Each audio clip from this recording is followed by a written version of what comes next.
Hello, Chaz Marler from Pair of Dice Paradise, here to talk to you about board games. And you know what? After collecting so many of these things over the years, you'd think that I'd be content with playing the ones that I have, instead of contemplating playing the ones that I don't yet have. But, sure enough, recently I have been thinking of doing just that. Well, specifically, I have been thinking about proxying cards that I don't have when playing games such as Magic the Gathering and Star Wars Destiny. By proxying, I mean using generic stand-ins as replacements for the cards that I don't yet have available. I can see proxying cards making real sense in certain situations.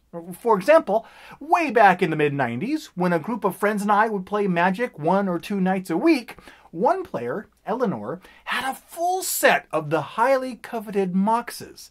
And even though she had copies of all of these cards in her possession, Eleanor's deck still used proxies, different cards that stood in place for the Moxes, in order to protect the valuable versions of those cards. And nobody complained, since the Moxes were still technically in her collection. And it made sense, since rare cards such as those would be much more difficult to replace than, say, a YouTube channel's former co-host.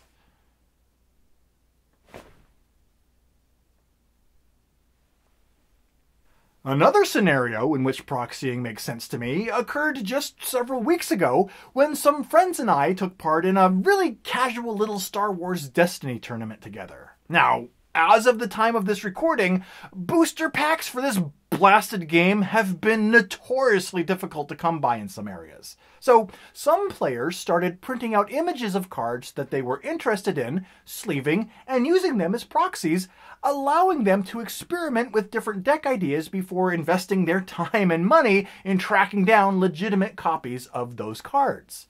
It's a practice that worked really great for experimental deck building, but it inevitably caused my own inner cheapskate to raise the question. Well, if proxying cards is a viable way to obtain certain cards that are missing from your collection, why not just always proxy the cards that you want?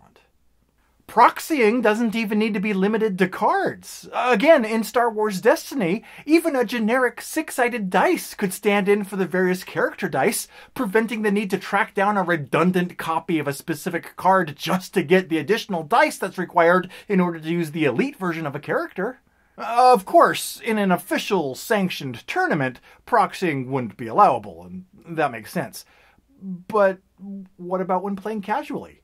Is printing out cards from images downloaded from the internet and using them as proxies okay to do? Or is that misusing the designer's intellectual property? Or is it just outright stealing from the publisher? Let me know your thoughts on this subject.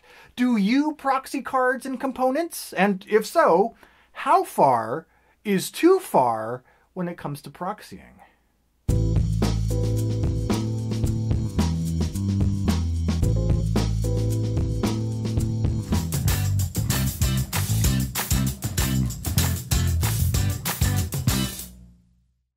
Here to talk to you, I'm waving my finger before I'm supposed to wave my finger. Waving my finger!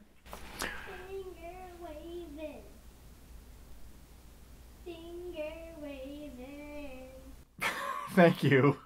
Musical accompaniment.